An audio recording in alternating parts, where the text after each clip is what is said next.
Sup fam, Vince here and welcome back to my channel. Shoutout pala dun sa asong tumatahol ng alas 2 ng madaling araw. In today's video Glow fam, we're gonna review the Frida Cosmetics Smooth Like Velvet na lip product nila. Medyo madami-dami tong shades na to, 13 shades siya in total, so if you guys are interested, let's glow!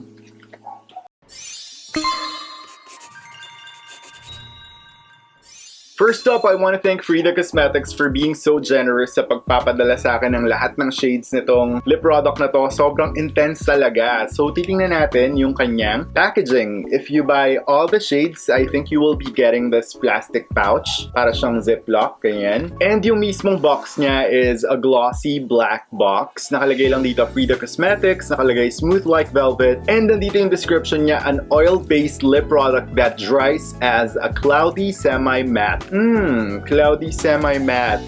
I think it's interesting. This one is FDA approved and this one contains 10 ml worth of products. It also says here this is based in the Philippines, ethics, natural, and it's also cruelty-free, which we really love. Sabi rin dito, more velvety formulation, versatile products for eyes, cheeks, and lips. So yeah, multi-purpose din siya. It contains vitamin E, hyaluronic acid, collagen, jojoba oil, goji berry, avocado rosehip for lip and skin nourishment. Wow! So, lip care din to. Vivid shades for all universal shades, pigmented, non-drying, buildable, sheer to full coverage. In fairness din sa packaging niya, sobrang kompleto talaga. On this side, nakalagay din yung full list of ingredients niya, which I really love. Lagi kong hinahanap to sa lahat ng mga products na ginagamit ko. This is good for 24 months from the open date, and this one retails for 249 pesos each. The Frida Cosmetics Smooth Like Velvet is available through their Shopee account. Ilalagay ko yung link on the description box down below para kung gusto niyo siyang bilhin, i-click nyo na lang and madidirect na kayo dun sa mismong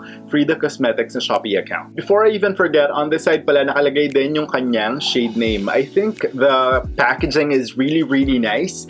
It's full of information, wala ka nang hahanapin pa. And it's very rare for me na makatanggap ng product na sobrang kompleto talaga yung details, na wala talaga akong hinahanap na iba. I think Frida Cosmetics did a really good job on the information na nilagay nila on the packaging of the product. Now looking at the component of the product, it's on a standard lip product container. It's very simple, black cap lang siya, it's transparent. You will see the shade that you're getting. Nakalagay dito 24 months from the open date, which is good. Nakalagay din Frida Cosmetics and nakalagay sa ilalim yung shade name niya. Gantong klase ng packaging and component yung hinahanap ko and sinasabi ko sa lahat ng brands na nare-review ko. If you guys are going for a minimalist style na component ng product yung wala halos information nakalagay dun sa product itself, then you should be having an information card or a box wherein we will see all the information na hinahanap natin sa product, kasi very important talaga to, lalo na sa mga products na ina-apply mo sa iyong lips or sa skin. Since sabi nga natin kanina that this contains oil, yung pinaka-issue ko lang talaga sa kanya is kapag medyo tumagal na siya. Frida Cosmetics, if you're watching this, gusto ko lang kayong i-inform na medyo nagli-leak yung oil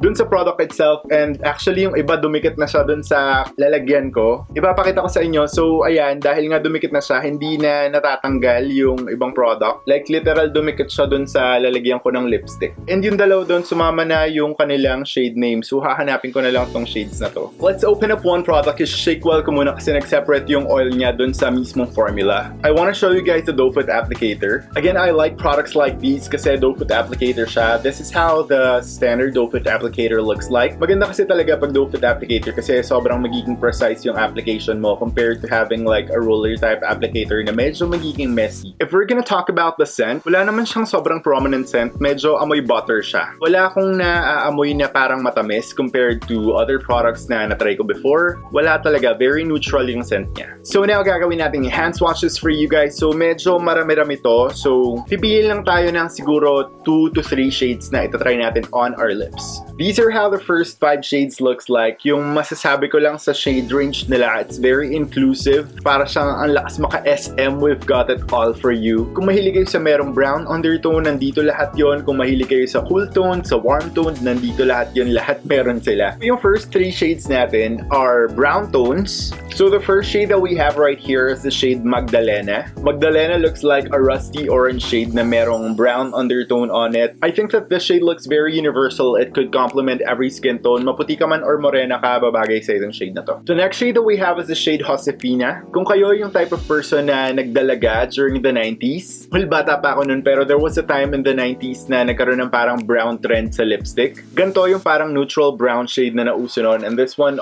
would also complement a lot of different skin tones. Perfect to for morena or maputi. This shade is just a bit darker compared to the first one. The next shade that we have is the shade Catalina. This is another 90s shade. This one is a taupe brown shade. If you guys are looking for a lighter shade of brown, you should go for Catalina. This is the lightest brown shade that they have on this collection, and sobrang perfect din niya. Ngayon naman guys, mag-jump over tayo sa isang tone ng red na very classic talaga. We have right here the shade Angelina. This is a scarlet shade of red. This type of red is very classic. It looks very elegant. It's perfect for any occasion. Ito yung pag sinuot mo siya alone without wearing any makeup, magsa-stand out pa rin yung ganda mo. This type of red is on the cool tone side, meaning it has a blue undertone on it, which would make your face look glowing or fresh. If you guys wear these three shades right here, this is on the warm tone side. So the vibe that you would emit is like yung parang summer vibes o kaya sun-kissed, but if you go for this one, yung fresh side naman yung ilalabas mo. The next shade that we're gonna talk about is the shade Melissa. Melissa is a rich mauve shade. Ano ba yung ibig sabihin ng mauve? Parang lagi natin naririnigan sa mga beauty vloggers. Mauve is actually a combination of a super light purple mixed with some gray undertone on it. This one is on the richer side of mauve. Kaya nagsistand out talaga yung kulay niya. For those people na super particular sa colors, like yung pinakaiba ng purple and violet, violet is like on a darker side. Yung purple is on the lighter side. So purple and gray mixture siya. If you're the type of person na mahilig sa adventurous colors or like yung fun vibe, then you can go for the shade Melissa. Before we even move on to the next few shades, I just want to give you guys my impression on the formula dito sa hand swatches. I can see na it's still a bit glossy yung dating niya. It's not totally matte, pero itatry natin i-blend out itong kulay na nasa ilalim. Kahit na na-apply ko na siya ng matagal sa kamay ko for the hand swatch, super blendable pa rin niya. Kaya siya nagiging blendable dahil this one is oil-based. Now na na-blend ko na siya, sobrang ganda ng hue na binigay niya dito sa aking skin. I think it blended really well. Sobrang even ng application, but you guys have to be very careful na if you're planning to wear this on top of foundation dahil oil-based siya, it would not work. It may disturb your base. So if you're planning to use this as a blush or as an eyeshadow o kaya pwedeng pang contour, pwede nyo to gamitin on a bare face. Also if you're going for that super natural vibe. I'm using regular baby wipes. Tingnan natin kung matatanggal to.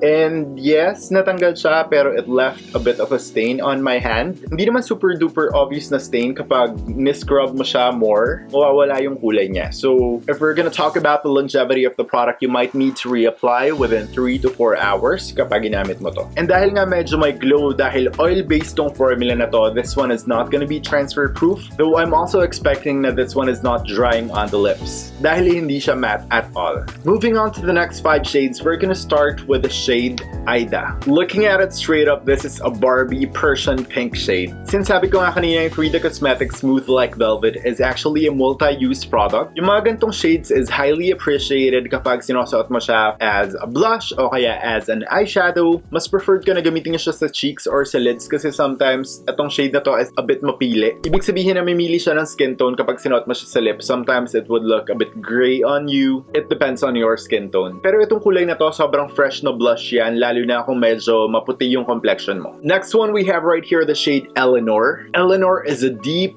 berry wine shade. Alam mo yun, pag nag-boost ka ng red wine, ito yung kulay niya. As in, ito talaga. The shade is just screaming confidence, very elegant yung dating. Kahit ito lang yung suotin mo, kahit hindi ka naka-makeup, mag-stand out talaga yung itsura mo. Yung makikita mo pa lang yung shade na to, sobrang rich yung dating. As in, parang punong-puno yung kulay niya. This one is also on the vampy side. Kung mahilig kayo sa a bit dark, mysterious, this is gonna be the shade for you. The next shade that we're gonna talk about is the shade Alicia. Alicia has a mauve pale purple color na meron siyang pink undertone. This one is like a muted hot pink. I think this one looks nice on the lips. Lakas maka-fresh. If mahilig ka sa pink, I would suggest you go for this shade. Kasi itong shade na to sobrang fun. It's not like screaming at your face pink. Muted hot pink siya. So it looks really nice, oh. Next up, we have the shade Regina. Regina is also a classic red. This one screams elegance talaga. Regina is on a warm tone side. If we're gonna compare this to Angelina, yung kanina nating sunwatch na medyo cool toned, yun merong blue undertone. Ito naman meron siyang mixture ng red and orange, pero nag-dominate talaga yung red pigment on it. This one looks so rich. Again, pwede mo to suotin alone without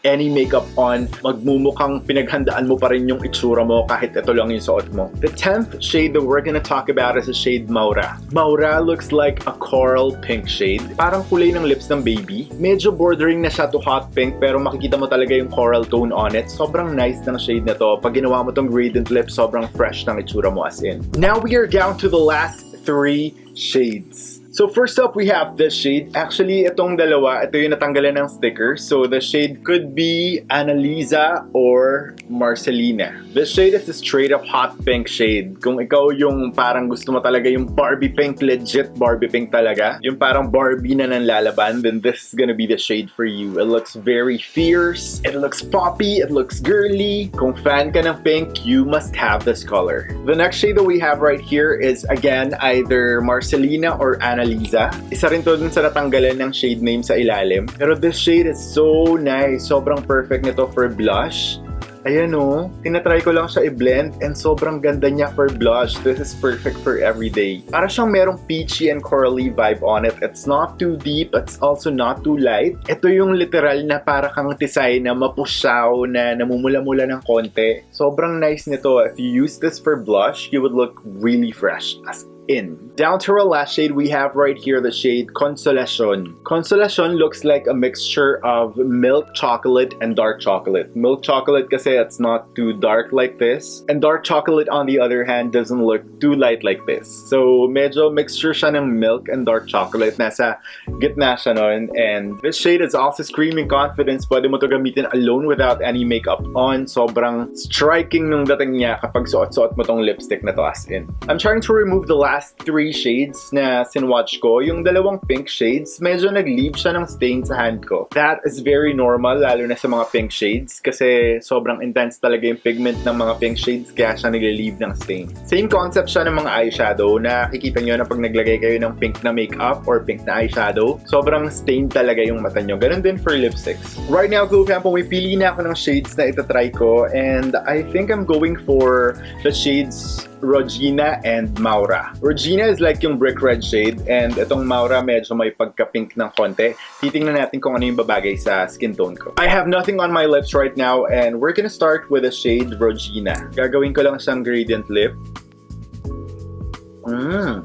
Wow! Alam mo, maganda siya, in fairness. I'm looking at the monitor right now. I think it looks really nice. Talking about the formula, hindi niya na-emphasize yung crevices ng lips ko or yung mga dry patches. My lips are naturally dry, lalo na sa weather natin ngayon. Kapag hindi ka mahilig uminom ng tubig, magda-dry talaga yung lips mo. Pero hindi niya na-emphasize yun. Yung lips ko, it feels very moisturized right now. Gustong gusto ko yung formula niya as in. Medyo na parami lang yung lagay ko. Masasabi kong a little goes a long way dito. Hindi mo kailangan ng sobrang dami talaga para gumawa ng isang gradient lip. This one does not look like a gradient lip anymore. Pero yung lapat niya on my lips, it looks really nice. Titingnan ko, hindi naman siya nagbe-bleed. Kasi some other products na oil-based, kapag nilagay mo, makikita mo na nagbe-bleed siya dun sa parang mga linya ng lips mo. This one does not do that. Sobrang nice ng color. This one looks stunning. I love it. Now, let's try the other shade, yung shade na Maura. Ito konti lang ilalagay ko kasi sobrang pigmented pala niya. A little goes a long way talaga.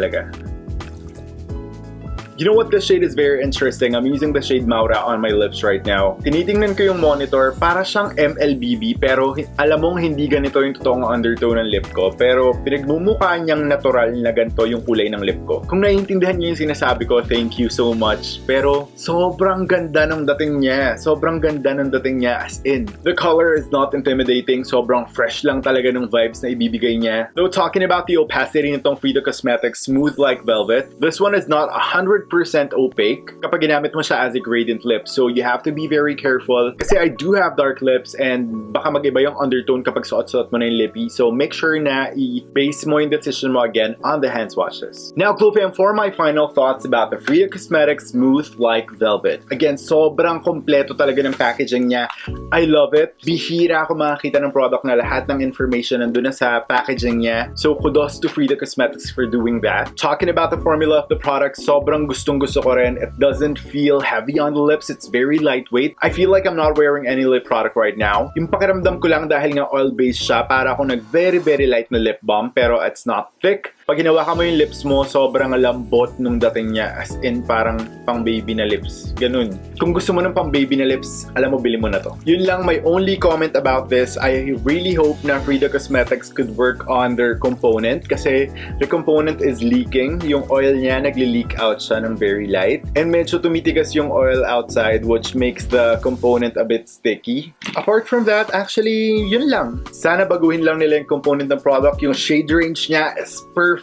It's very inclusive sa iba't ibang mga skin tone, sa iba't ibang age range. The packaging is perfect. Yun lang, component lang talaga, and sobrang ganda ng product na to, as in wala akong masabi. So I guess that's just about it. We have again right here the Frida Cosmetics Smooth Like Velvet. If you guys are interested, I'll put all the links that you need on the description box down below. I-check out nyo na yun. Sobrang magugustuhan nyo yung product na to. So what do you guys think? Ano yung shade na nagustuhan nyo out of all the 13 shades that we have right here sa collection na to? Please let me know your thoughts, sound off below. That's it for today's video, guys. Thanks for watching. I'll see you on the next one.